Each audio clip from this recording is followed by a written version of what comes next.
Aujourd'hui, c'est la Saint-Arnaud, et bien que ce prénom soit éclaté, il y a des trucs sympas à dire dessus. Enfin sympa, on va voir. Boulot. Si tu croises un Arnaud, il y a de grandes chances qu'il bosse dans la finance, l'audit, ou qu'il t'appelle pour te vendre une assurance vie avec une fiscalité incroyable. Son kit de base, un costume bleu marine, une montre trop chère et un café serré. Bref, un mec qui a 3 phrases fétiches, on va closer ce deal, on en parle au comex, et tu prends les notes de frais. Personnalité. Arnaud, c'est souvent le mec qui réfléchit trop. Lui, avant d'acheter une bouteille de vin, il lit toutes l'étiquette. Il scanne le code barre pour voir les avis et il hésite 30 minutes devant le rayon. Pareil en resto, 3 pages de cartes pour finir sur un magret de canard. C'est pas un prénom, c'est un comité d'analyse.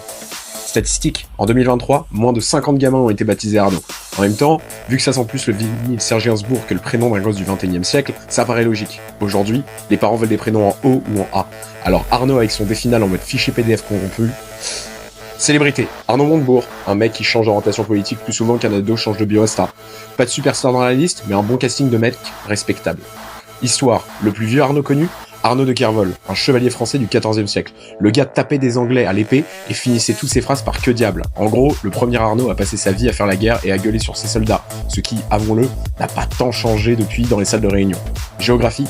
Arnaud, c'est aussi un atoll de 5 km² en plein océan Pacifique. Un truc minuscule perdu au milieu de nulle part avec 0 habitants et même pas un bar pour boire un coup. En vrai, c'est un bel hommage au prénom, présent mais jamais vraiment le centre d'attention. Allez, on vous souhaite quand même une bonne fête et à demain pour un prénom un peu moins perché, on l'espère.